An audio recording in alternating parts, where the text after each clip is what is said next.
about the V model. So what is the V model? So V model means verification and validation model. Just like the waterfall model, the V-shaped life cycle is a sequential path of execution of process. Each phase must be completed before the next phase begins.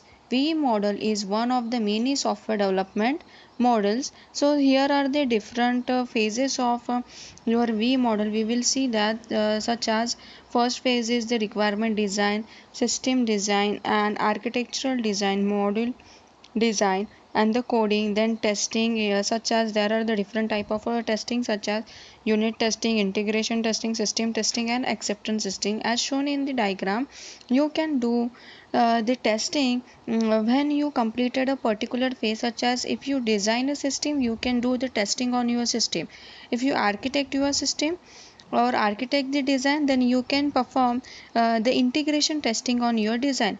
If you modulate your design, then also you can perform the unit testing. Once all the testing are performed and your module or your product will satisfy with your customer the need, then you can perform the acceptance testing to check that whether your created product is meet with your customer needs or not.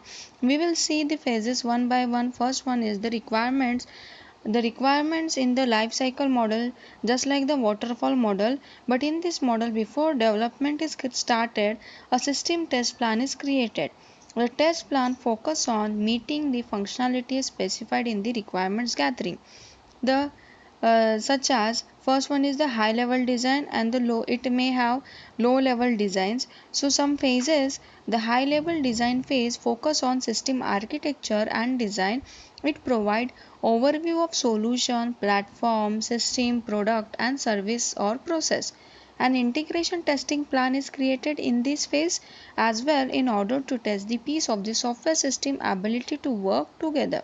Next one is the low level design, or this phase is where the actual software components are designed. It defines the actual logic for each and every component of the system. Class diagram with all the methods and relation between classes comes under the your low level design. The component testing are created in this phase. Next phase is the implementation. The implementation phase is again where all coding takes place. Once coding is complete, the path of execution continues up the right side of the V, where the test plans developed earlier and are now put to use. Next one is the coding. This is at the bottom of the V-shaped model. Module design is converted into code by developers. The unit testing is performed by the developers on the code written by them.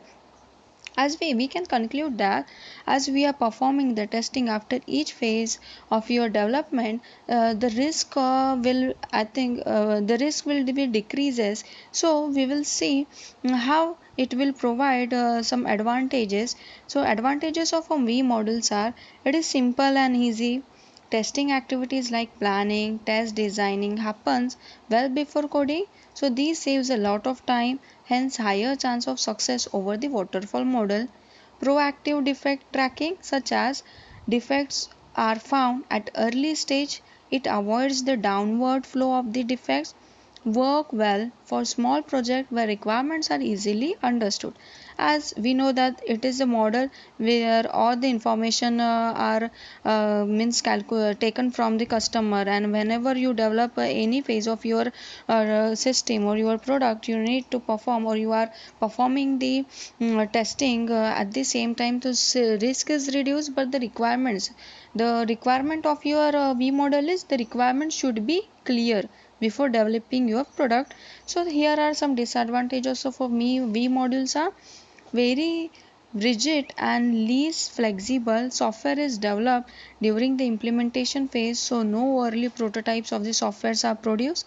If any changes happen in midway, then the test documents along with requirements document has to be updated. So here is when to use the V model.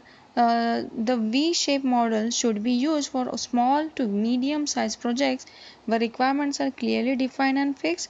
The V-shaped model should be chosen when ample technical resources are available with needed technical experts. So high confidence of customer is required for choosing the V-shaped model because no prototypes are produced. There is a very high risk involved in meeting customer expectation. So this is the overall your V model. Thank you.